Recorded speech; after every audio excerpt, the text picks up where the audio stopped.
Welcome back, all our 40K fanatics out there. I'm DJ. I'm Lane. And we're here with Tim's Nation, and today we're going to talk to you about the Pariah Nexus. Games Workshop has moved on to their next season of Warhammer 40K, so Leviathan is a thing of the past, and now we're into Pariah Nexus. What do all those fancy words mean, though, Lane? That means we got a new deck of cards that you have to buy. And I don't think GW shipped enough of them the first week, so everybody's kind of scrambling for them. But they'll have some more. But yeah, we got new decks of cards, which means new missions. At the same time, we got a balanced data slate, which gave us new adjustments to rules, and we got points updates. Exactly. So we'll be talking about the data slates in another video. Yeah. Today, right now in this video, we are going to be talking just about the Pariah Nexus deck. Which, again, like Lane said, it's a deck of cards. So for Leviathan, we received the Attacker and Defender cards. We had a deck of cards, I guess you could pseudo-say, for deployments, primary mission, and secondary mission. And some mission special rules. That was, yeah. Delayed reserves, that kind of thing. Yep. And then... the Gambits, of course. Are gone. Don't forget the Gambits. The Gambits are gone, and now we are looking at secret missions. So we had a tournament this last weekend, and after that, we got a chance to see all the new cards and get a chance to feel this. And this was kind of a weird tournament because we were using the new deck, the new missions, but we were still using old points and not the balanced data slate. It's because people didn't have a time to adjust to it. So we played it. So we've already played a tournament with the new missions, but not the new rules. No, we're going to be getting ready with those lists here soon. Yeah, for example, DJ scored on me with having Scarabs do an action in my deployment zone, despite the fact that they're OC0, because we weren't using the updated rules there, but it was the new mission. So that's right. If you guys want to hear more about that tournament, check out our other video that I posted earlier this week. And for now, let's jump into the Pariah Nexus. So in the Pariah Nexus, they put a nice little pamphlet, which starts out everything. And we're not going to read over absolutely everything in here, but we want to talk about some of the critical changes to the game. One of which being how do I put this? When you redeploying units. So sure. I'm going to go through this kind of from the beginning here. So one of the first things that changes, because all these little steps, one of the first things that changes is that your new orders strat now has become, you can use it multiple times. Oh, yes, yes. So previously in Leviathan, if you pulled your secondary cards, you could spend 1 CP to switch one out, but you can only do that once per game. Now you can do that every turn if you want. So for a lot of folks, that means they're really looking into their CP management because some of these missions, the secondaries, are kind of tricky to score or don't score that many points. So I think people are probably going to be taking advantage of that a lot. Oh, I definitely did. I definitely did multiple times, especially late in the game when you start to get control of the table and you sacrifice your secondaries early on for CP and board control. And then late in the game, you go, okay, I can't really score this one. So you pitch it out to get other secondary mission cards and get ones you can score better. You can really start capitalizing on points late in the game after you establish board control, which is one thing I definitely like and with a lot of these secondary missions. Yeah, and because you're cycling through the deck quicker, you may know what you're coming up to in your last couple turns, so you can kind of play into that if you're keeping track of that. But yeah. But that was definitely, that's definitely huge because before it was once per game. So now being able to do it multiple times, like Lane said, and I will attest, that's going to be something that we're going to see a lot more. And I think it's going to play into a lot of characters that give you that additional CP at the beginning of your, in your command phase. So you're able to spend your CP that you get for the turn to shuffle one out and then have this. Yeah. So what's next? And then, as DJ mentioned, now the redeploy step, redeploy units, is before determining the first turn, and any rules that you have that allow you to redeploy happen before you decide who goes first. Even if your unit has a special rule that says, after it's all redeploys happen before the roll off to see who goes first. Scout moves still happen after the roll off, because resolve pre-battle rules happens after determining who goes first. But yeah, you got to redeploy first. So that kind of it evens out all the redeploy abilities, because some redeploys happened after the roll-off, some happened before, like the Captain of Phobos armor will let you do it after the roll-off, so you could know who was going first before you do that. So it kind of evens the playing field a little bit, but it was definitely a nerf for those people that were able to do it after. A big thing to think about it is a redeploy. So units that are able to redeploy, things like a scout move, you're not redeploying them. You're actually making a scout move. It is a move that for the unit that has to go forward. You know, if you have a rhino if you have a dedicated transport such as a rhino with units inside models inside it that can scout, and you're moving 6 inches, you're not going through a wall. The rhino cannot go through that wall. It's not an Imperial Knight. More on that later. You have to go around the wall. So your 6 inch move is still going to have to deal with the normal restrictions. So, and I think that's a big reason why. And also, when you read into the abilities and you look into a lot of the abilities, you see when their timings trigger. And the scout move specifically says, uh, during the first battle round, but before the first game turn. So first player has already been determined. We've moved into the game. Scout moves happen at a time, which makes sense. I mean, for the scout moves, so you're not like, oh, I'm going to scout these guys up here, and then they get blasted because you go second. Right. You know? Yeah. The redeploys, though, yeah, you're redeploying. You're doing that before you know who goes first or second. So, was there anything else that we missed in there that was like a major change? Is that where the OC zero factor actions. The definition of actions is now in the little booklet here, because for whatever reason, when they went to universal rules with 10th, they decided to list every action as its own thing and not use a universal action rule. So now we have a universal rule for actions that's listed in the little booklet here. So, you know, aircraft cannot do actions, battle shock units cannot do actions, OC 0 units cannot do actions. If you're within range of an enemy unit, you cannot. So even if you have pistols or you're a vehicle that could shoot in combat with big guns and never tire, you cannot do that. If you advanced or fell back, regardless if you have rules that allow you to do that and shoot, like assault weapons, or if you have a fall back and shoot rule, it still can't, because it denies you the ability to do an action if you advanced or fell back, or if you're just not eligible to shoot for some reason, because you've shot already or something else. Now, there is a mission special rule that does allow battle line units to still shoot and complete actions. One of the things I don't like about this particularly is that this is now a door that is open for future codexes to have units that can charge, fight, probably not that, but shoot and complete actions. Where books that have already been released, that was not part of the game and is therefore not part of their rules and is not part of their abilities. Do you feel like, with that being said, I do strongly feel like we're going to see codexes that have units or characters that give a unit the ability to shoot and still complete actions? Do you feel like that is something that, as that it comes about, we may see units have data slate updates that may give that to units that are currently existing with codexes right now? Yeah, I mean, I have no idea what GW is going to do. I cannot predict future performance, but I can tell you what happened in the past. And in previous editions, there were lots of things like enhancements, relics or warlord traits that allowed you to have units that would still be able to shoot and do an action. I used to have one in Death Watch in previous editions. So that thing has happened in the past, so that may be something that happens again. It seems like they're putting a lot of those little benefits and mission special rules.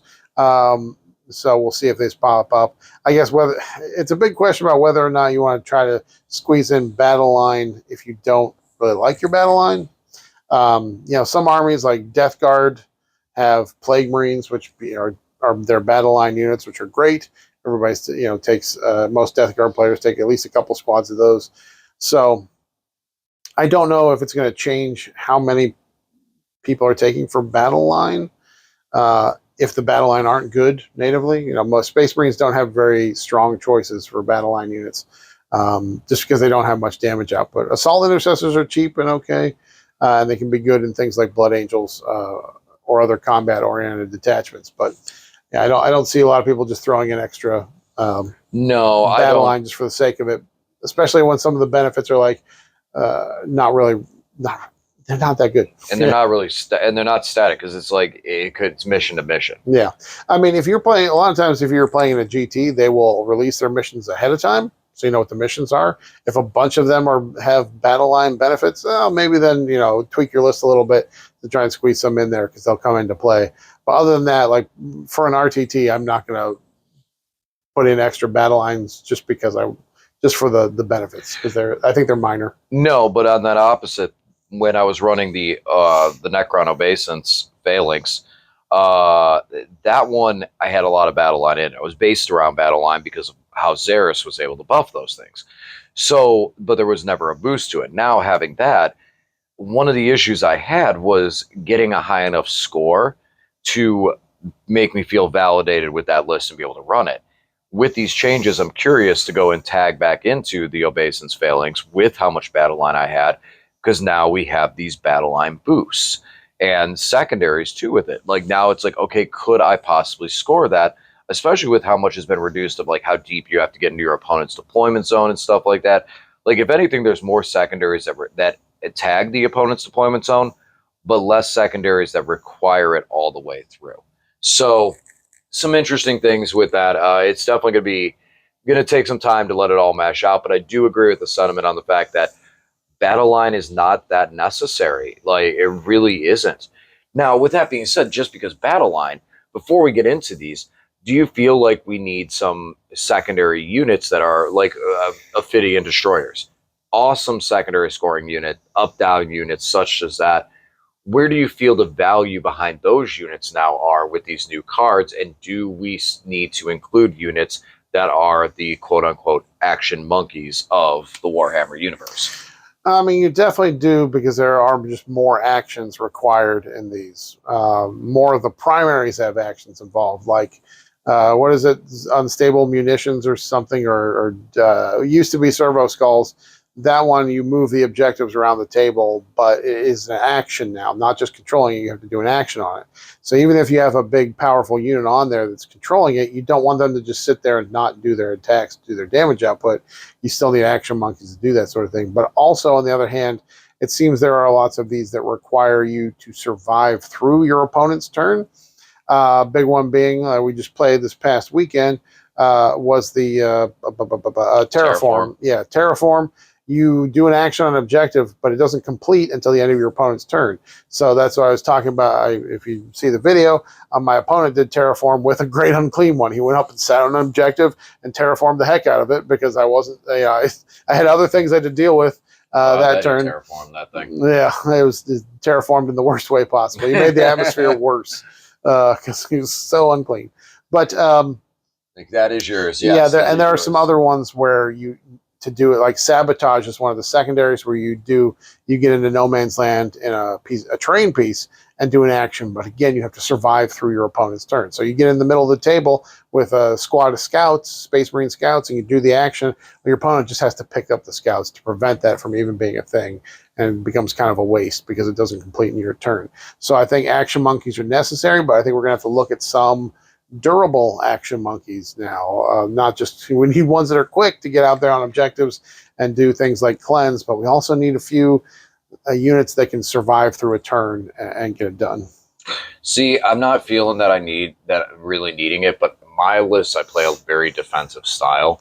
So with a lot of my even more aggressive things like the Wraiths, I can sacrifice a turn and do actions with a Wraith, because of the fact I'm not trying to get up in your face and be aggressive. I'm just trying to control the board. So that might be a list-to-list, army-to-army playstyle, where I feel like with the Canoptic Court, I can get away with it.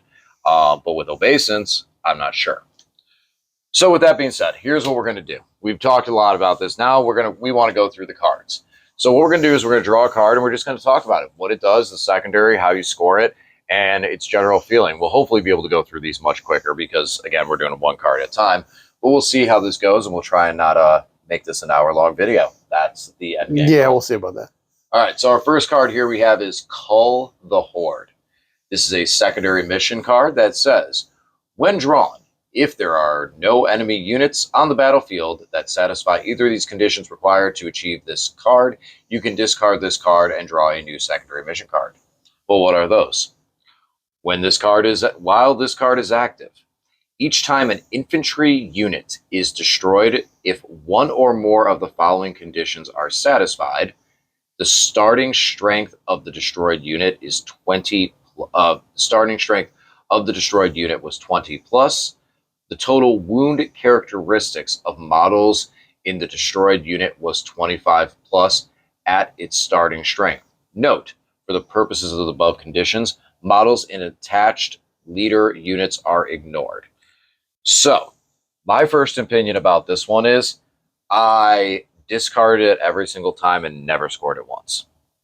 Yeah, it's going to be subjective to certain things.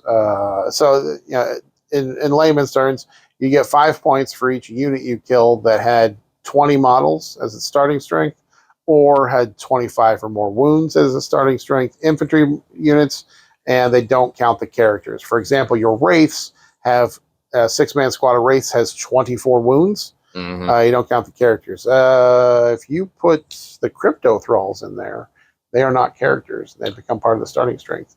So then you can give that up. I believe. It just says attached leader unit, so it's not a leader unit, but it's attached because of leader unit, so probably no. Yeah. I think that because it does say in the crypt thralls, you increase the squad starting strength. Yeah. So, yeah, the thralls would probably cause that to go over the threshold. And a nice thing they do in this edition is they had a few of these things that have the little caveat that if your opponent doesn't have anything like this on the table, then you discard it for free. Same thing with like Bring It Down now. If you pull Bring It Down and there's no vehicles or monsters on the table, then you discard it for free. Yeah, so there's a lot less dead pulls. Now that you can take this as a fixed one, so there'll be times when you run into an orc horde with so many boys that this will score you some points. Sometimes there are Tyranid lists that have just so many gargoyles, and this has already been FAQ'd. So to say that basically if your opponent paid the points cost for 20 or more models, even if they opted to run 19 models and just dropped one, it doesn't prevent this from being scored. Okay, because when this card was released, they first looked at it. Immediately, people were like, "Well, yeah, just pay the full points to take 20 orc boys, and then just put 19 on the table." Surprise, you can't score it. But GW did FAQ this already, and like I said, if they paid enough points for a 20-man unit, even if they took less, it still counts towards scoring this. So, again, a fun one for fixed. It's going to be situational. You know, like you said, this is a fixed secondary too. You can take this in those scenarios. You know, and it scores 5 points. Unlike before, where we've seen the secondaries when you took them fixed, they would score reduced points. This one actually does score the full 5 points. So yeah, if your opponent has each time an infantry unit is destroyed, if one or more of the following conditions are satisfied. So if you drew this and you killed 2 20-man squads, would you score 10 points? Yeah. Yeah. So it's not capped per turn. And they note in the booklet there that anything that comes back to life, you get points, even though you killed it once if it comes back. So there are certain things like I think the Tyranid one, they can bring back a unit of gargoyles. Starting strength, so it wouldn't be if you added models back into a squad. No, but some armies have a strat where they can bring back a unit that was dead. Okay. So, like, I think Tyranid's one of their detachments.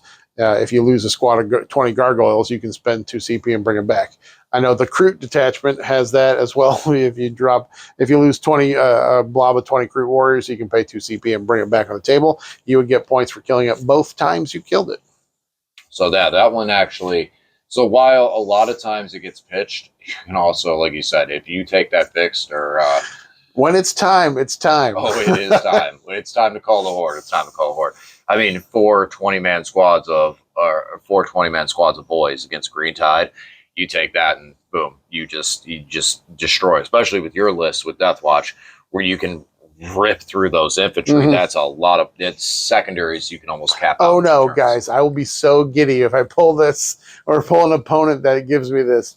Because typically your horde armies like that also have a lot of characters, so you can usually you would be able to take both cull and assassinate and do pretty well on fixed if you're a killy type army, which is what I run. Next, the next card, Establish Locus. This is also a fixed secondary. Yeah, this is the old deploy teleport homers. Yes, starts in your shooting phase, except now this is an action. Which means that unlike with deploy teleport homers where you could do it, blah, blah, blah, the advanced, the 0 OC and all that stuff, now we're in the action realm. So no, none of that stuff, none of the OC 0, none of that. Shooting phase, a unit from your army. It completes at the end of your turn if that unit is within your opponent's deployment zone or within 6 inches of the center of the battlefield. If completed, your unit establishes a locus. Some of the sabotage one bothers me because it does nothing. It's like, oh, you sabotage the terrain. Cool. What does that mean? Yeah, Nothing. you should. It should mean if your opponent gets on and they take T3 mortals or something. Right. It should be sabotage. Or don't call it sabotage. Right. So now the thing is, any battle round at the end of your turn, if you establish the locus, you get 2 points for the center, 4 points for your opponent's deployment zone. And once again, this does not modify if you take it fixed or drawn. That's it. So if you draw this, it's still 2 or 4 points. If you take it fixed, it's still 2 or 4 points. We know deploy teleport homers. I mean, there's not much I can say about this one. Lane, your thoughts on it?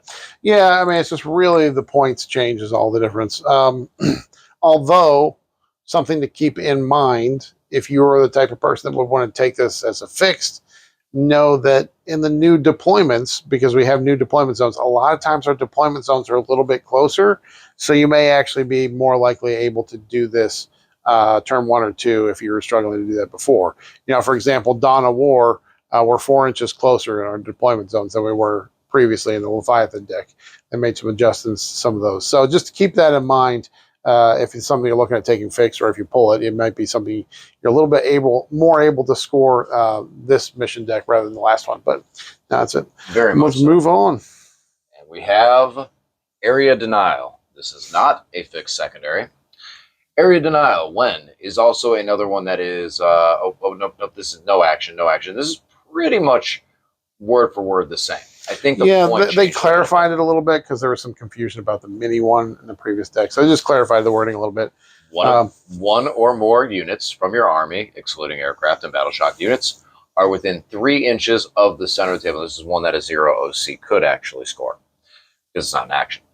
Battle shock are within 3 inches, within, not wholly within, of the center of the battlefield, and there are no enemy units within 3 inches of the center. That's 2 victory points. Or 1 or more units from your army, excluding aircraft and battle shock units, are within 3 inches of the center of the battlefield, and there are no enemy units within 6 of the center of the battlefield. You have to be within 3 for both? You have to be within 3 for both. Oh, that's a little bit of a your change. Opponent's is to be, it depends on your opponent's location. Yeah. On whether you get the 2 or the 5 points. Yeah. And it's a 5 for the big one, which a lot of these is only 4 for the big one. So it's still if you pull it turn 1 and you can get in there, it's still a strong secondary. But you do have to be a little closer. It used to be just 6 inches for either one, but now it's 3 for both. Yeah, so you have to be 3, and you have to keep your opponent out of that 6. Yeah, the important thing is when you pull these cards, guys, now read them word for word, because some of them have changes of 1 or 2 words or 1 or 2 points here and there. So exactly. Still the same idea. Get in the middle. Make sure your opponent's not there. Assassination. Kill people. Kill characters. This is kill the important This is people. also, again, another fixed secondary.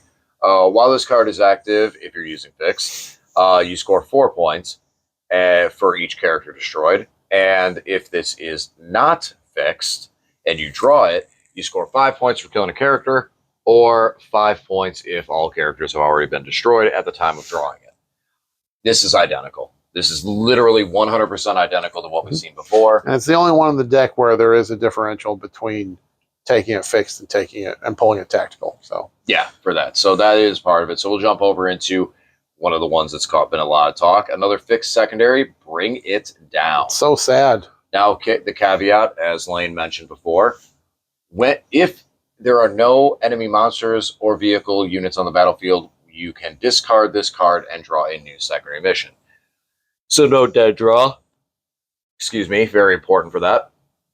Now, how this changed while this is active, each time an enemy monster or vehicle unit is destroyed, you score 2 points. Monster or vehicle unit. Key part there. It used to be model. So if I killed a squad of 6 killicans, it would be 12 points because it's 2 points. It used to be 2 points for model. Now it's not. Now you do get boosts for the bigger they are. The total wound characteristic of models in the unit at its start was 15 or plus at starting strength. So the killicans are 30. So that would definitely give you additional 2 points. Then if the total wound characteristics models in the destroyed units is 20 plus, you get an additional 2 victory points. Note, the above VP are cumulative, so destroying a monster vehicle unit with a combined wounds total of 20 points at its starting strength would award 6 victory points. So this means that an Imperial Knight, which would used to give you like almost like a guaranteed 8 right there, taking down the big guy. I might be wrong in that, but quite a bit of points now is only 6 points. And then the kilocans are 6 points, but it's not 12 for taking the squad out. So this helps those units in that in a lot of ways. Yeah, it just means for vehicle armies, it's a little. If you want to take a lot of vehicles, bring it down. It's not that punishing against you. It still can be strong, just depending on the wound count of your vehicle units. Vehicle units, yes. Yeah. That's where it kind of helps. So how about your chicken walkers, your AdMech dragoons? If I take a 2-man squad, it's only 12 points. It's only 2 points. And then if I take the third, then you get 4 points. Because then it's over 15. Correct. That's where that goes. Castle and robots, if I take 2, you only get 2 points. And then when I take that next set, then it goes up to the 4 points. Instead of 2, 4, 6, 8 points for my robots. So definitely helps a lot of the unit-based ones and reduces it a bit so that running a vehicle-based army that has vehicle units, you're not getting completely just, I'm going to take it. Especially with AdMech where you have to take the Datasmith as a character. That really hurts that cybernetic cohort. Because that's like, oh, look, I'm just going to take Assassinate and bring it down and score points, which is one of the issues I was running into with the cohort. Yeah, I'm a bit bummed. I think it's actually a good thing for people that run vehicle-heavy armies because it makes it so it's not quite as punishing. But it does make it a little worse when you pull it tactically when you're just it feels like you can't score it and push it as hard as you could before. But it's not terrible, but just read it carefully because it's a change from previous. All of these read carefully because a lot of them have changes, including things like, probably wrong on this as I say it, storm hostile objective. Exactly the same. Except for points. Except for when drawn, if this is the first battle round, you can, it's different. Draw a new secondary mission card and shuffle this back in your secondary mission deck. Now, here's the critical thing. You can draw a new. You don't have to. So if your army is quick enough to pull that off, you can just keep it. It's not discard and draw a new. It's you can. So if you're able to score, if you're doing something or your opponent has units on objectives and stuff like that, from redeploys or scout moves, and you can storm hostile objectives on the first turn, you can keep it. If your opponent does not have that position, then you can pitch it. One of the things to watch out for this is, obviously you're taking an objective marker from your opponent who controls one. However, if your opponent did not control any objective markers at the start of the turn, and you control one or more objective markers that you did not control at the start of the turn, that's 4. Sometimes turn 1, people won't deploy on their deployment zone objective. Common, very common. Because they might be worried about overwhelming force or something. If that happens, your opponent controls no objectives at the start of the turn. If you just take 1, you would still score this. Yeah. So it's something that when you're deploying, make sure you put something on your deployment zone objective. And if your opponent neglects to do that and you happen to pull this turn 1, easy peasy. Get on any objective because if they hold 0 and you get on 1, it scores. So. And then for this, it's very simple. You just have to, like Lane said, if you do the second condition of just hold one objective you didn't hold and your opponent holds none, you score 4 points. The other is you control one or more objectives that were controlled by your opponent at the start of the turn. So you just have to take the objective. You don't have to destroy the unit that was on it. You just have to take the objective away from your opponent. Either way, it only scores 4 points this time, whereas before it would score 5. Was it 5 for just the one, or did you have to do it just twice? 5? It was you just had to do one. 5? Yeah. Okay, so that one did drop a point, but it's not that difficult, and especially with the condition, the fact that you can pitch it on the first turn and redraw. That was kind of an issue, I think, in the last, was like you draw the first turn, you go, oh, okay, I guess I can't storm anything, so I'm going to discard this for a CP. And that's where it comes into, it's like, while some of these score less, the consistency of being able to score at least a portion of these cards continues in throughout the game. you know, and you're still able to keep scoring. Yeah, and one thing when we say read things very carefully, one of them is when you draw this and you can't do it. Sometimes it says you shuffle the card back into the deck. Sometimes it says discard it. So this one, to clarify, on the first battle round, if you have this, you can, if you want to. You don't have to. You can, if you want to, put it back into the deck. You don't discard it. You put it back into the deck. Some of them, like for example, bring it down. If there's no vehicles on the table, you can discard it. Which means, because then if there's no vehicles, there's no point shuffling back in because they're not magically. Hey, look, a vehicle is going to appear. Yeah, but some of them say you must discard it or you must shuffle it back in. Some of them say you can shuffle it back in, and some of them say you have to discard them. So there's actually read every word. Read the blah blah blah. I guess you could. I mean, yeah, this one you do if there are no monster vehicle units on the battlefield. So I mean, you could have a monster or vehicle unit in Deep Strike, and then still you discard that. Overwhelming force. Hey, just talking about this one. Oh, by the way, Storm Hostile Objective is a fixed secondary. You could take that one fixed. Overwhelming force, however, is not. This is you can score. Okay, so overwhelming force. This is the one where you have to do it multiple times, where you do once for each time. Each time an enemy unit that started the turn on an objective marker is destroyed. So this is destroying units on objective marker. Now this is one that if you do get on the first turn, you can't pitch. So you're going after the home field. So this one could be a bunk pull on turn one. However, you can score up to 6 points on this one. It's 3 points for each one of those units that you destroy to a maximum of 6. 5. Oh, 5? Did I misread? Oh, I thought that was a 6 one. Oh, okay. It's very small. Yes, it is. So maximum 5. Oops. I'm sorry. My bad. Yeah, it's nice. Again, read the fine print here. Read the whole thing. A unit that started on the objective. There are so many units that have counter move things where they can move off. You know, after you move within 9 inches of them, they can move. Even if they move off an objective, you still kill them because they started the turn on the objective. So if someone scoots away from you and they were on objective, they move off of it, you still get that point for killing them. Moving on to another fixed secondary, quite a bit more fixed secondaries, I think, of this. At least it feels like it. Maybe I'm wrong. Behind enemy lines. This one reduced in points, but for most part is the same. When drawn, if this is the first battle round, you can draw a new secondary mission card from your secondary mission card deck. If so, shuffle this card back into your secondary mission deck. So this one gets shuffled back in. And it is a can effect. So if you do have the ability to get your opponent's deployments on turn one and you don't want to pitch this because you're like, hey, I can score the points. At the same time, being a fixed secondary, there are armies that could. You can still keep this and play it. However, the end of your turn, this scores at the end of your turn. Battle shocked and aircraft units do not score this, but 0 OC can.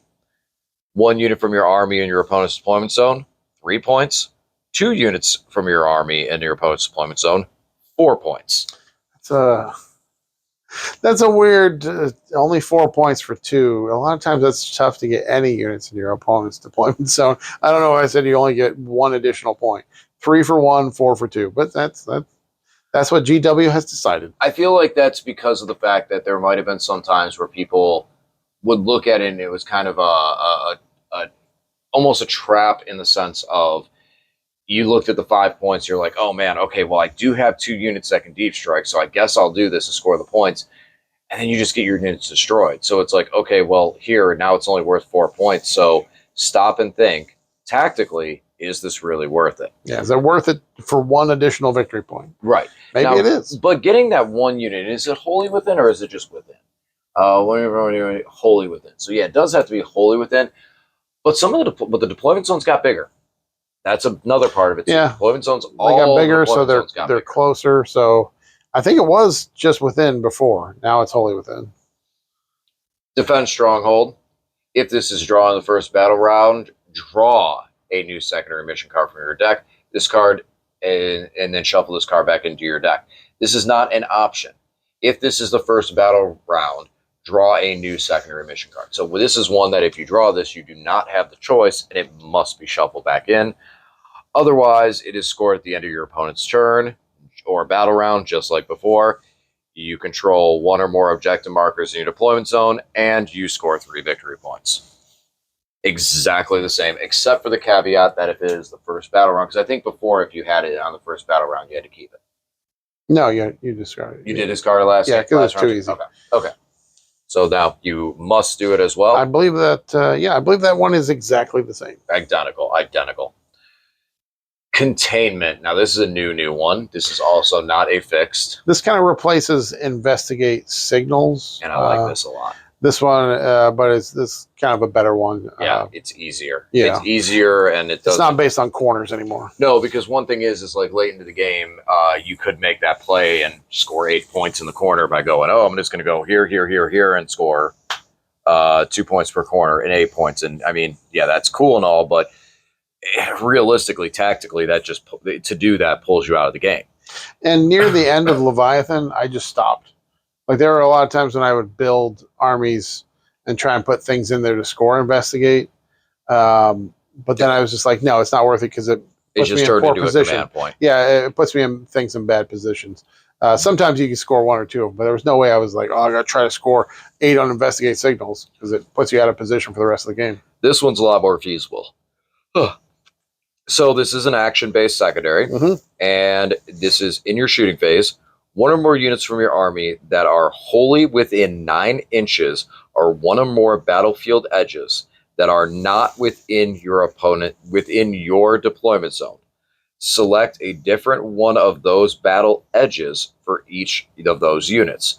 So you can't have 2 units on the same battlefield edge completing this action on the same edge. That's it. You have to pick other edges, and you cannot be wholly within 9 inches. You can be in your deployment zone, but you still have to be wholly within 9 of that table edge. So if you're in your deployment zone, you can't be in your deployment zone. It says outside. No. The edge, the wholly within 9 inches of 1 or more battlefield edges that are not within your deployment zone. So the edge that you're using cannot be in your deployment zone.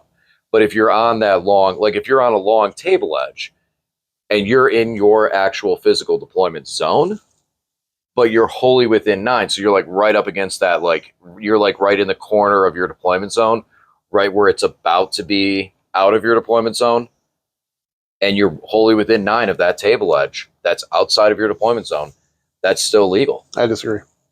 1 or more units from your army that are wholly within 9 inches of 1 or more battlefield edges and not within your deployment zone. The unit. The sentence is about the unit. The unit is within 9 inches of a battlefield edge and not within your deployment zone. So, I disagree. I believe that it is. I believe that with that because it says, like you said, 1 or more units from your army that is wholly within 9 inches of 1 or more battlefield edges and not within the deployment zone. I think it's the edge that is not within your deployment zone. Yeah, but the sentence is about the unit. Your unit is within a table edge and not.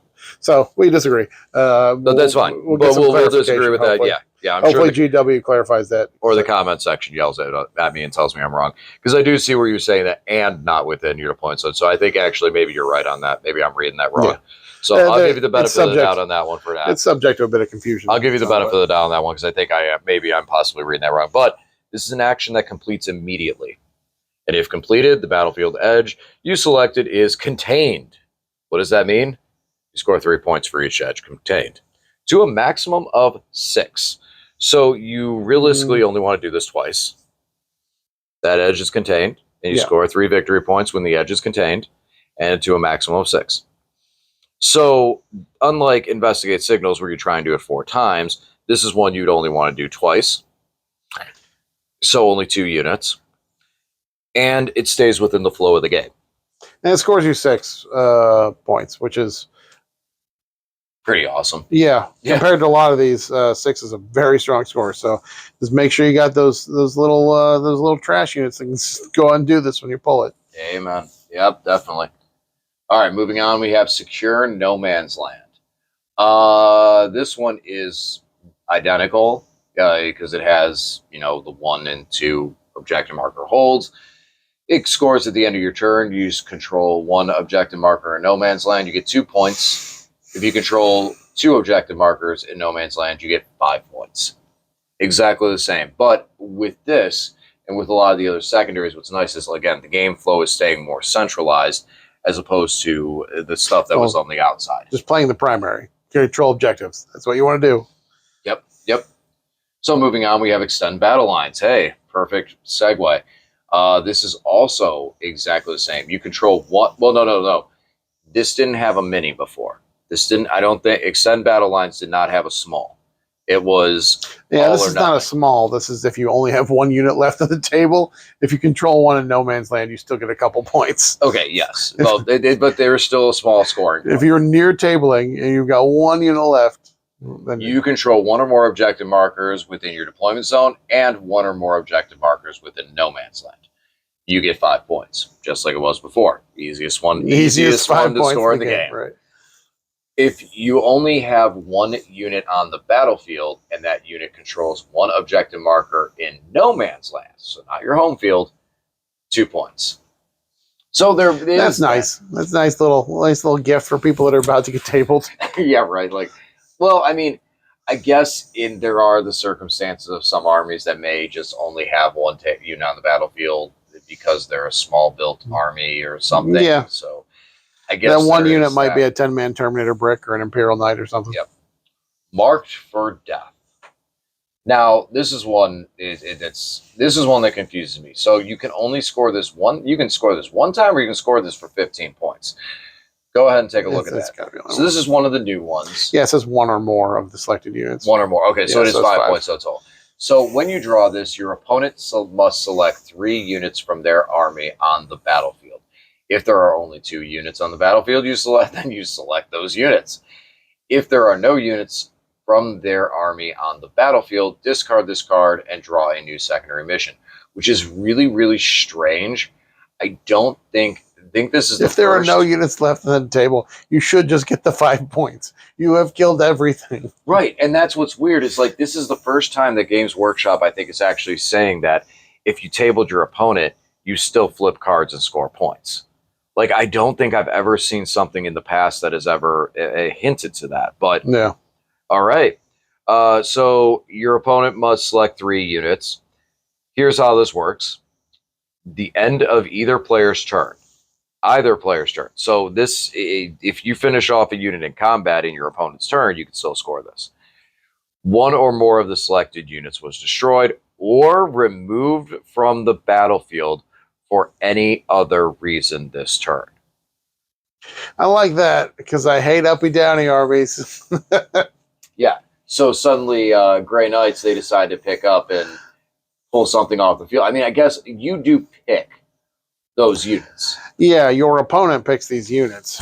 But if it's a situation like that, it can make them make some tough decisions. If they're playing Hypercrypt or Grey Knights or anything else, or demons that have uppy downies, they might pick something that's very safe and you aren't able to get to it, but then suddenly they can't pick it up at the end of the turn, because if they do, yeah, or if they were to get into a transport in your opponent's turn, because it lasts through your opponent's turn if you want to keep and hold on to it. So yeah, I think that one's going to need some talking points too, because at the same point, here's the other thing: I pick up a unit at the end of your turn. This scores at the end of your turn. Which one happens first? Because it's like, okay, we check. Do you check to see if the unit's gone first? Okay, we checked. Unit's not gone. Now I'm going to pick the unit up. And as much as that may seem silly and kind of in that realm, that is a lot of where the game is right now, is the timings. I think they have an FAQ somewhere, I heard somebody talking about, where scoring, if it says end of the phase or end of the turn, the scoring is the last thing that happens. You can't say, yeah, if it says at the end of the turn you pick things up, and at the end of the turn you score, well, the scoring will always be the very last thing that happens. So moving on to the next card, this is a fixed secondary. I like this one a lot too. I like this one as a fixed secondary. It's easy to maintain. This is one of the first fixed secondaries that I think, other than like Bring It Down and Assassinate, that you can really overscore in. And again, now with having Assassinate and Bring It Down, this is one that really makes fixed secondaries more playable, and that's recovered assets. So when this is drawn, if there are fewer than 2 units from your army on the battlefield, you can discard this card and draw a new card. This is an action-based secondary. In your starts your shooting phase. 2 or more units from your army. If each of those units is wholly within a different one of the following areas: your deployment zone, no man's land, your opponent's deployment zone. Sorry, your deployment zone. I think I said opponent's. It completes at the end of your opponent's next turn, or the end of the battle, whichever comes first, if either 2 or 3 of those units are on the battlefield. If completed, those units recover assets. Now how you score it: when end of your opponent's turn on the end of the battle round, whichever comes first, 2 of your units recovered assets this turn, 3 victory points, or 3 of your units, 6 victory points. So this is one that now this one is weird. I like it a lot. But it is, and this is what I was talking about before, it doesn't complete till the end of your opponent's turn. So you have to be there. So if you get in my deployment zone, you're like, aha, I'm going to score this. If I kill it, it shuts down that ability to score it. Big. The other thing, Lane, I want you to take a minute and talk about that. I hear that my wife needs me to go help her with the children. Summoned. Yes, I have been summoned, but we are going to keep this video rolling. Lane, I want you to go ahead and talk about this one a bit, because this is a good one. I got to go solo here. So the action completes at the end of your opponent's next turn, which means if you go second, the first time you could complete this wouldn't be until turn 2. So if you were thinking about taking this as a fixed secondary, because it's something you can... Oh, no, I'm sorry. You know what? It has the fixed symbol on here, but this is one that they FAQ'd that you cannot take as fixed. So everything DJ just said about this being great for fixed, ignore that. We are not taking this one as fixed. It was FAQ'd in the tournament FAQ. So it's just it's one that you can pull tactically. So it still has a strong ability to score if you have 3 units that you can put in 3 different zones and they can do an action, so not shoot or fight, not shoot or charge, and survive till your opponent's next turn. Great. Now, obviously, the 3-point, the mini one, should be reasonable if you're just controlling your deployment zone and then having 1 unit somewhere in no man's land that is safe from your opponent. So you can get the 3 there. The 6 would be tricky because if you have 3 units that aren't doing anything, that's a big chunk of your army tied up in doing actions. And if your opponent kills any one of them, they're going to knock you from the 6 down to the 3. And then you have missed that activation ability, the ability to shoot or charge with one of those units. So a tricky call on this one. But yeah, this was one. If you've got this deck, just take a little Sharpie or something and scratch out the fixed, because it's not something you can take fixed. GW did realize that it's probably the best fixed one, especially if you're just kind of winning more. If you're tabling your opponent or knocking them out of their deployment zone, you're able to do this for 2 turns. 12 victory points over 2 turns is pretty solid. So, and going for the big 6, if you pull it fixed, again, that's tricky because obviously scoring 6 points is great. But remember, like I said, you're taking 3 units, and they cannot shoot and they cannot charge, and all 3 of them have to survive through your opponent's turn. I'd rather just do it with 2, my deployment zone in no man's land, and then use the other action, the other units just do their thing, shoot, fight, and kill, which is my favorite thing to do in Warhammer. So that's that card. We're going to move on to the next one without DJ. He'll have to catch up. Engage in all fronts. So engage in all fronts is one we had in Leviathan. Now, when this one is drawn, if there are fewer than 3 units from your army on the battlefield, you can discard the card and draw a new secondary mission card. So you have the option of discarding this one. So you can, if you want to, discard it. Interesting that it says if there are fewer than 3 units from your army on the battlefield. So you can, if you have things in Deep Strike or Reserve, that would make a difference. So DJ, recover assets. That's the one they FAQ'd that you cannot take fixed. I remembered. Oh, you did? Yeah. Did you look it up real quick, or did you? No, I just remembered that that's the one. That's the one thing they changed there. Oh, really? That's sad, because I like that as a fixed secondary. I think that everybody liked the idea of taking that as a fix. So GW was like, you can't do things you like. You're playing Warhammer. Well, also, it's one of the ones that scored 6 for it. Yeah, it was one of those ones that if you're winning, it's a win more, because if you're tabling your opponent in the last couple turns, you can just score that 6, maybe turn 4 and turn 5, and it's a big swing and score. But so now we're talking about engage on all fronts. So this one, Yeah, that was yeah. some good changes. Yeah, so as we're saying, engage all friends. When you draw it, if there are fewer than 3 units from your army on the battlefield, you can discard it if you want to, and draw a new secondary mission. This one no longer is based on staying 3 inches from a table quarter like it was before. In order to be in a quarter, you had to be wholly outside of 3 inches of another quarter. Now you have to be more than 6 inches from the center.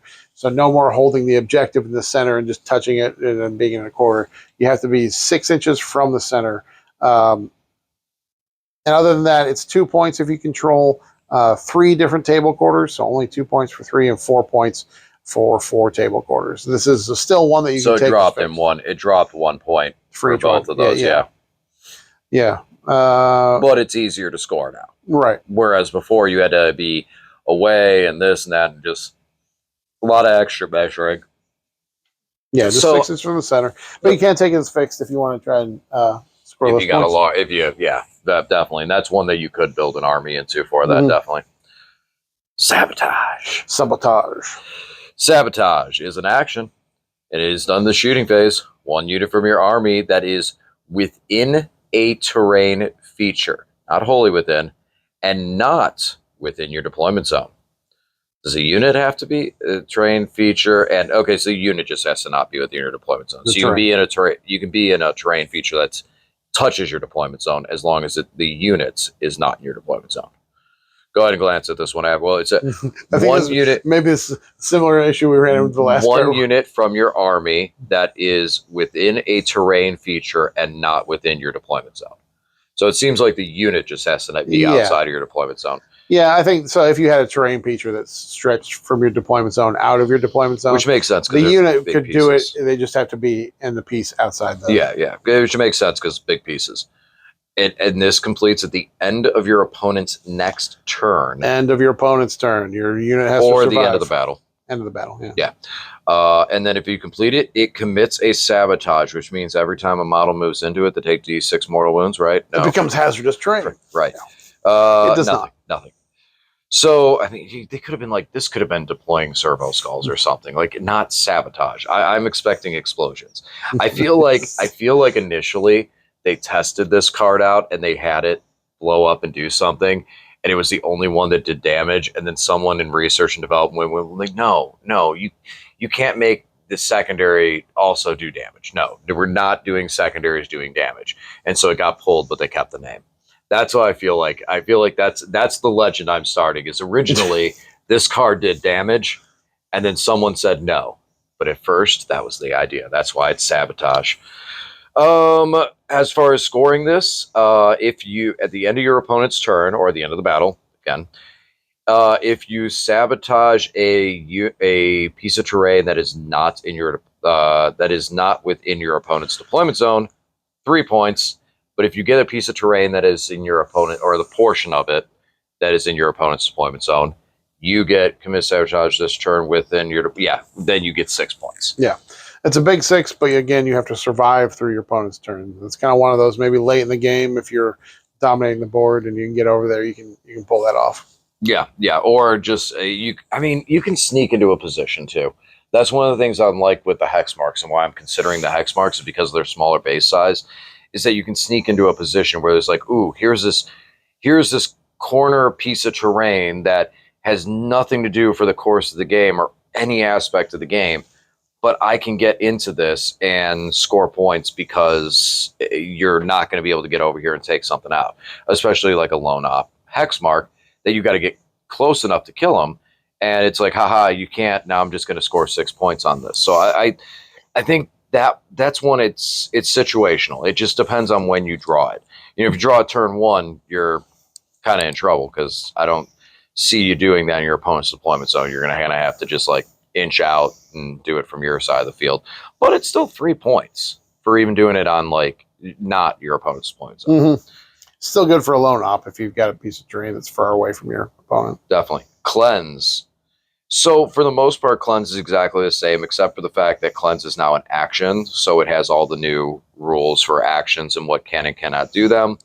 If you cleanse one objective marker, you get 2 victory points, and if you cleanse 2 objective markers, you get 4 victory points. It completes at the end of your turn, so that's about it. Nothing else really different about Does it it. say not in your deployment zone? One or more objective markers from your army within range of an objective marker that is not within your deployment zone. Yep. So it's exactly the same. Well, there's maybe Cleanse said in No Man's Land or something before. It's one of them where no, it's just not. It was not within your deployment zone because you could do it in your opponent. You could cleanse your opponent's home. There was one, I don't remember which one it was, where you couldn't do it on your opponent's deployment zone objective, and it always frustrated me. But yeah, that's I mean, and the only other difference is the points. It's 2 and 4 as opposed to 2 and 5 before. 2 and 4. But it's a simple one, so I can see why that was a little bit reduced. And it's also one that you can take fixed. So that is still a fixed secondary. And last but surely not least, good old no prisoners. Each time an enemy unit is destroyed, score 2 points to a maximum of 5. So 2, 4, 5 is the points you can score on it. Yep. Very, very simple. And that is the whole deck of cards. So before we get into the, before we do the last little bonus piece of this, this seems like the game is actually played a lot more towards the center. You can have units and models. You have a unit that got beat up and it's down to like 2 or 3 models and it's not battle shocked. You can have that unit go do an action and complete these. You're not pulling your army in all sorts of different directions. So I like that a lot. That was at least the feel and the flow I got from the tournament that we just played in. How about yourself? Yeah, I think it's a lot of them are just reduced in the number of points you can score because again, there's no bonuses for taking any of these. You're pulling any of these for tactical other than assassinate. But you have more. There are more rules on the cards that allow you to cycle them out, so you don't get dead pulls. Now, if you again, like if you pull Bring It Down, and there's no vehicles or monsters on the table, you can discard it for free. And with the ability to do the new order strat more often, I think it's going to be it's going to be more important that you consistently score them throughout the game. Because in Leviathan, where you could have big swings. You could Bring It Down and you kill like 2 medium vehicles and you score like 7 or 8 points. You pulled capture enemy outposts and later in the game and you're able to do that, 8 points, big swing. And even the smaller things being consistently, even if you got the mini cleanse, it would be 3 points, and 2 of them it would be 5 points. Now it's 2 and 4, and I think you can't afford to score too many 2-point secondaries. You need to be more consistent about it. So you need to be ready to do them more consistently because you cannot rely on the big swings nearly as much as we could in Leviathan.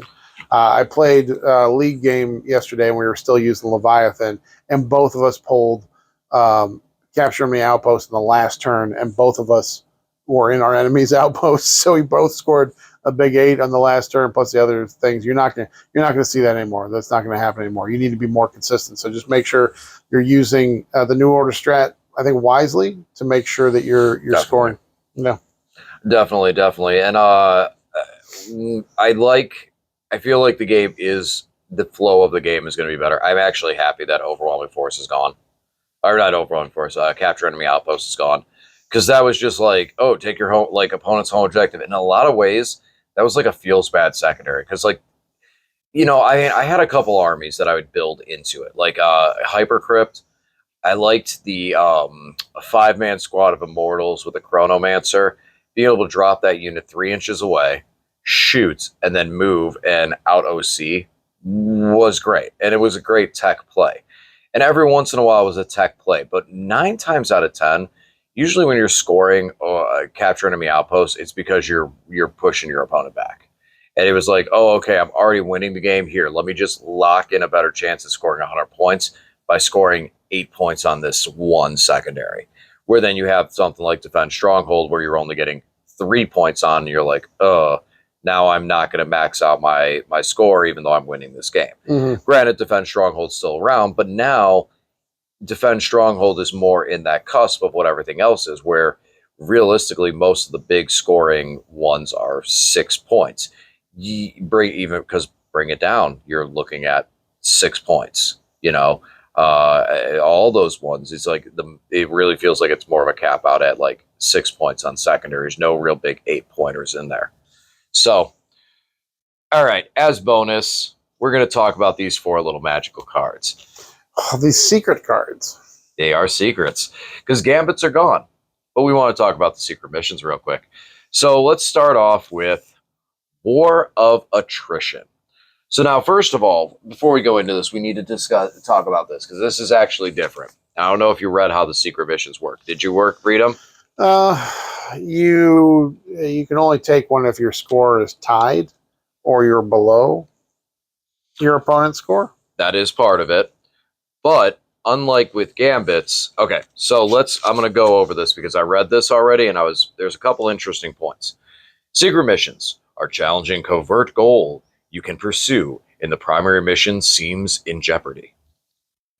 First part. At the end of the 3rd battle round, starting with the player who had the 2nd turn, if your primary mission victory points is less than or equal to your opponent's. It's not the overall score, it's just the primaries. Just the primary. You can choose to undertake a secret mission. If you do, secretly select one of the cards from your secret mission deck and place it to one side face down. You cannot score more than 20 victory points from the primary mission card. Any excess victory point awarded above this maximum are lost. At the end of the battle, reveal your secret mission card to your opponent. If you achieved your goal as described, you score victory points as described on the card. So, here's one of the things. With that, you cannot score more than 20 victory points on the primary mission card. If going into turn 3, I've scored 15 points on primary, and you've scored 16 points on primary, I can still score 5 points on primary. Unlike gambits, where it just shuts you off a primary for the rest of the game. You can still go and continue scoring to hit that 20-point mark. But then you also have these, which every single one of these is a maximum of 20 points. So if you go at a secret mission, your maximum score you can get is a 90 overall. Yeah, well, 40 for primary. 40 for primary, yeah. Mm-hmm. Well, 90 overall because of painting and the secondaries and just assuming that out, yeah. So, because everybody paints their armies. Always. No one owns gray models. So let's start with War of Attrition. So if you select this as your secret mission, so you go second. So if you go, we're playing and you went second, you'd have to pick if you're doing a secret mission, and then I would pick if I'm doing a secret mission. Yeah, end of round 3. Okay. But we could only both do it if we were tied, but which is possible. Yeah. One or more battle line units from your army are within your opponent's deployment zone, and one of the following conditions applies. First condition, there are no battle line units from your opponent's army on the battlefield. Second condition, every battle line unit from your opponent's army that is on the battlefield is within your opponent's deployment zone. Every unit from your opponent's army that is on the battlefield is within your opponent's deployment zone. That's weird. Okay. Yeah. Every battle line? Yeah. Yeah. So their battle line have to be out. No, every battle line unit from your opponent's army that is on the battlefield is within your opponent's deployment zone. Every battle line unit from your opponent. So all their battle line units have to be in their own deployment zone. Yeah. One or more battle line units from your army are within your opponent's deployment zone, and one of the following conditions apply. Either you've destroyed all their battle line units, or every battle line unit from your opponent's army that is on the battlefield is within your opponent's deployment zone. I thought you had to kick them all out. No, this one you have to keep them. You have to keep them back there. So yeah, the key thing is you got to get one of your battle line units. Yeah, it just says within, so it doesn't say wholly within. No. And then either there are no battle line units from your opponent's army on the battlefield, or If they do have a battle line and it's in their deployment zone, you still score it. Basically, if they have one battle line unit holding their home field objective, the squad of intercessors or something sitting in there, you'd still score it because they don't have it anywhere else. This would be one that you'd more or less want to take if your opponent really has no battle line units. Like if you have if you have a very, very like Grey Knight Terminator, super durable, and then I go into like your Death Watch that has no battle line units, this would be one I could take. And then at the last game turn, I just go and blip, Terminator's down, spend a command point, drop within 3 inches. I'm in your deployment zone, and then go not even wholly within, just within, and go, yay, 20 points. Yeah. So that one's pretty easy for that, but it is Definitely if you have the ability to uppy downy a battle line unit. Yep. And your opponent has like very few to no battle line units themselves. Right. Which there's other ones if your opponent has battle line units. There's, again, you're picking that at that point in time. So if your opponent does have a lot of battle line, but you're at a point you look and go, oh wow, you only have this one battle line unit left, and you're in combat with me, it's probably going to die. Okay, you can still take it. So you're going to know what situation you're in. But if your opponent has a bunch of battle line like orcs, you probably wouldn't want to take that. Yeah. Yeah, it's situational, but also I think very strong. Because as we said, there are a lot of armies that do not take. My current Death Watch list has 0 battle line units in it. So if you were to take this, you will only have to get one of your battle line units into my deployment zone. That's all you'd have to do. Yep. So you'd score it. So this may be a reason why you would want to take some battle line to prevent your opponent from doing this if you've got good battle line. If tournaments allow secret mission, that's one thing we still need to see, because there's a lot of tournaments I've seen that excluded gambits. Might be the same thing, but we'll see. Right now, we're just going to assume these are part of the game because that's part of the game, and as we play and practice, I'll definitely assume these are part of the game. Command insertion. So this is, again, the end of the battle. Your warlord is within range of one or more objective markers in your opponent's deployment zone that you control. So you have to take your opponent's deployment zone objective marker with your warlord. Very, very thematic. Do we build into this? Thoughts? I mean, if you have warlords that can get there and survive there, sure. Imperial Knights. It's one of those things where when you pull one of these, you don't tell your opponent what it is. If you start moving your warlord towards their deployment zone, they're going to know what's what. So they're going to go for that. So maybe your warlord is Canis Rex, and he's a big old beast, and he can stomp through there and survive that. Or if he's just maybe he's I don't know, he might be attached to a big unit, chunky. Yeah. He might be a Dark Eldar brick of 10 incubi that's got the warlord attached. They can just move them across the table on transport, get out, and control the objective. But if your opponent has like playing Tau and they're completely covering their home field and you're never going to make it happen, don't take it, don't draw it. Yeah. Again, you're picking these, so it's situational, but feasible. I mean, compared to Gambits, this is highly achievable. Oh yeah, and much easier to digest what you're supposed to do. Yeah, unlike Gambits, where it's like, if it's a Wednesday and your opponent's wearing blue and you are playing after 7 p.m. and you roll a 7 on 1d6.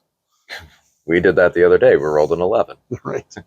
So next one, Shatter Cohesion. End of the battle. If there are no, this is the tabling one, and I do like the second. I do like the second caveat for this. Why is it not just called the tabling? Because there's no table. There's no tables in the 41st millennium. Duh. There are no units from your opponent's army. I'm surprised you let me get away with that one. There are no units from your opponent's army on the battlefield. 20 victory points. Or heck yeah. Or every unit from your opponent's army that is on the battlefield meets one or more of the following conditions. Battle shocked, below half strength, that unit is more than 3 inches away from all objective markers. So if your opponent controls... It doesn't matter if they control the objective. Like, even if you are on it with them... Correct. The unit is more than 3 inches away from the objective. Correct. So they don't have to control it. They just have to be within range of the objective, and it shuts it down. Correct. So, okay. Yep. So your first thing is if you take this first step, clear all the units off the objective markers. Second step, get them below half strength. And then third, if you can't complete that, hope and pray they're battle shocked. Otherwise, table your opponent. I like the second caveat for the fact of below half strength and away from objective markers because there's many times where we've said, yeah, I'm basically tabled. And what is the definition of basically tabled? You have two models that ran away to an objective marker and hiding in the corner, or you have, because in this one, it's that unit, every unit on the, every unit from your opponent's army that is on the battlefield meets one or more of the following conditions. So even if the unit is near an objective marker, but it's below half strength, you're good. So or if it's battle shocked and it's on the objective, it's still correct within 3 inches of the objective mark. Yes.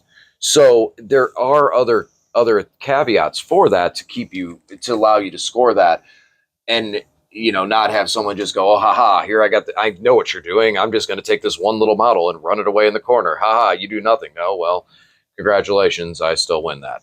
This is a tricky one because if someone pulls this one and decides to use this one, it won't really give away that they're doing that because they're just trying to keep you off of primaries anyways. It's still just playing the game, knock people off of primaries and kill them. So this would be a tricky one to know if your opponent pulled it because they're still just going to be kind of playing the game as usual. And last, Unbroken Wall. You control 3 or more objective markers that are not within your deployment zone. I don't know how you would act. I don't necessarily know how you would read that one as the one you take and not take the tabling, or vice versa. Because this is nice because this is control. So the tabling one, if a single one of your opponent's models survives and it's within range of objective, shuts it off. This one, maybe you just control them. This one, you use your Psychomancer to battle shock someone and make them OC 0, and then you take the objective, you score this, but you would not qualify that for. But I still feel like at that same time, too, if you're controlling 3 objective markers and no man's not in your deployment zone, then it's still pretty much at a point of tabling. Mm-hmm. Honestly, I feel like I will probably use these a lot with my Death Watch because the way my Death Watch function best is to kill the heck out of things and then you start worrying about primaries. For example, yesterday I played against World Eaters and in a league game. We had an extremely close game. I won because my models were painted and he had some that were unpainted. Otherwise, we tied on score. I tabled him in turn 4. And I had more than 1,200 points left on the table still. But our ties were scored because I had to stay back from World Eaters to shoot them to death, and they controlled objectives. And when he died, he would sticky an objective with the strat and that sort of thing. So for me, pulling one of these would actually help my score quite a bit because it gives me that extra 20 points. Even though I cap out at 40 on primaries, there will be times when playing my Death Watch that I'm struggling to score primaries because I'm staying back to shoot people so they don't get too close to me. So I have a feeling that I will be using these. Do you feel like this is a decision that's made on round 3, or do you feel like this is a decision that's made in your roster creation? I feel like this is more of a roster creation. Like I said, decision. Some of these are like throwing your warlord on the objective. With Death Watch, I have an uppy downy strat. I have my captain with infiltrators in my deployment zone. So turn 4, I throw my Devastator Centurions around the table with uppy downy, and they kill whatever's on the deployment zone objective. Turn 5, I throw my captain on there with the uppy downy. Profit. There are certain armies that have access to certain things that make this much easier. As far as building into it, being aware of it, like having one battle line unit that, again, I can take one squad of intercessors, have them sit on my home field objective all game, and then if I uppy downy them into my opponent's deployment zone, I score the that one where I put a battle line unit in there, Yeah. if they have no battle line left on the table. Relying on it all the time, but I think gambits, for the most part, we just totally forgot about them unless we were just failing horribly. I didn't. But that's, yeah. But this is much more like never won a game with one. You got to make a decision after turn 3 that it's time to think about where I'm at with primary and if I'm going to be able to max it out. Again, like I found out that the linchpin primary doesn't cap, so I scored 23 on primary in my last turn. But so sometimes you're going to be able to make that up, so make sure you're looking at your primary. But like I said, against World Eaters, I was staying the heck off the primary objectives because if I got anywhere in the middle of the table, they just run right through me. So this would make a difference in that situation. What makes it, what I find interesting and is plausible with this is that and I want to look into this more, is I feel like there's a combination with Grey Knights that I could go fix secondaries and take the, like you said, putting a battle line unit or putting my Warlord on my opponent's objective, taking something like that, taking the Grey Knight Terminators and literally just doing that and scoring 90 points every game. And just having it at a point that it's like, I'm going to score basically 90 points every single game. Mm-hmm. So now I just need to stop you from scoring 89 points in that sense. So, and I do feel like that's kind of could be a realm that we're getting towards, but I don't know. And also at the same time too, we don't know, are they going to allow those in tournaments as well? You know, we have to wait and see. I've heard some TOs are like, oh, I'm not really sure about that. And just wanting the primary mission to be the way it is. So we'll have to see how that folds out. I haven't heard anyone say no to them. Well, I think these are a lot more fair than the gambits because if you lost because someone did a gambit, it was just a feels bad. It's like, okay, great. On one dice roll, you got 12, or you 10 or 11 because you're in a couple corners or something. It's a feels bad, but these are still playing the game, and there's the natural cap of 40 on primary, which is a natural, even if you get lucky and pull it off. But again, several of these are just playing the game, taking your opponent's deployment zone objective or getting stuff into their deployment zone. That's stuff you're naturally going to be doing anyways. So I think I doubt we'd see very many tournaments so you can't do them. Well, also at the same time too, you have to be tied or losing in primary. Yeah. So if you're not tied or losing in the third battle round, then it's like, well, I guess you can't do that then. Yeah. So also, again, it depends on your primary. If you pull supply drop, okay, which is the alpha and omega where they disappear, you're playing against World Eaters, and the omega is over right by their deployment zone. I'm not going to try to score that last turn. I'm not going to be relying on those points. So at that point, maybe doing one of these is much better if there's one you can pull off. Because getting onto that just trying to keep your primary right below it and then go, okay, I'm going to pull this. Yeah, so especially because World Eaters tend to not leave their home field objective that protected. I mean, they got their guns they run, but still, it's a squad of jackals and then some type of firing base. But yeah, there's a lot of armies that it's that same idea. So yeah, it's going to be interesting. It's too soon to completely just say, oh, they're going to be secret missions all over this or that, the other. We're going to see it, how it unfolds. I guarantee someone's going to find a way to break it, where they're going to have an army that's going to be like, I scored 90 points every single time, and you cannot stop me from doing this. Well, yeah, especially uppy-downy armies that can uppy-downy a battle line unit. And as soon as they come onto an opponent that doesn't have battle line or has just like one unit of battle line that can be easily killed, it's much easier to pull that off when you know you can get back there. Like I said, Death Watch having the uppy downy strat, maybe I take a couple of Death Watch veteran squads, and even if it's just one guy surviving that unit, pick them up, put them down in the opponent's deployment. Didn't they go down in points? They did a couple points. See, and he said that Games Workshop doesn't help Death Watch. Yeah, they don't help them nearly enough. All right. Well, any closing thoughts on this one? No, like I said, I think secondaries is going to be a big deal of making sure you're consistently scoring them. Because in Leviathan, if you scored 2 of the minis, in one turn, that would be 6 points, a 3 and a 3. Now 2 of the minis is only 4, and that kind of puts you in a greater deficit than before. So just focus on making sure you can score them definitely consistently, get the points. And there's 2 minis is not enough. Yeah, and again, there is something that is available to be able to score it. So it's not like it's impossible to not to score anything. So that is definitely going to be a big part of the game. I like it. I like the scoring. I like the way it felt.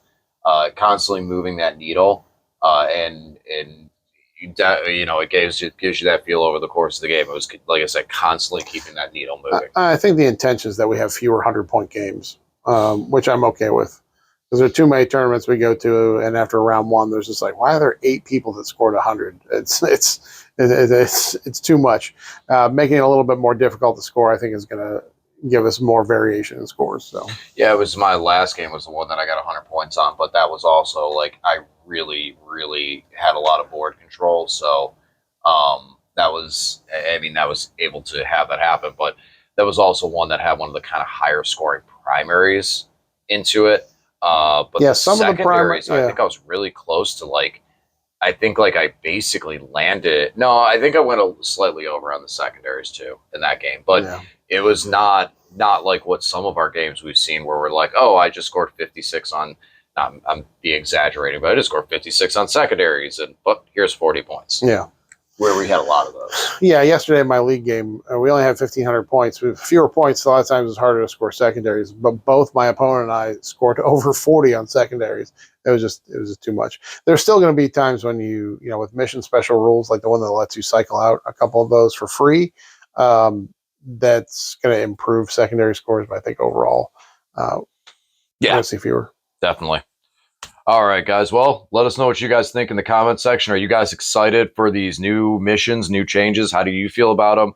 Some stuff you've noticed in your games? Let us know in the comment section. And as always, thanks for watching, and we'll talk to you again soon.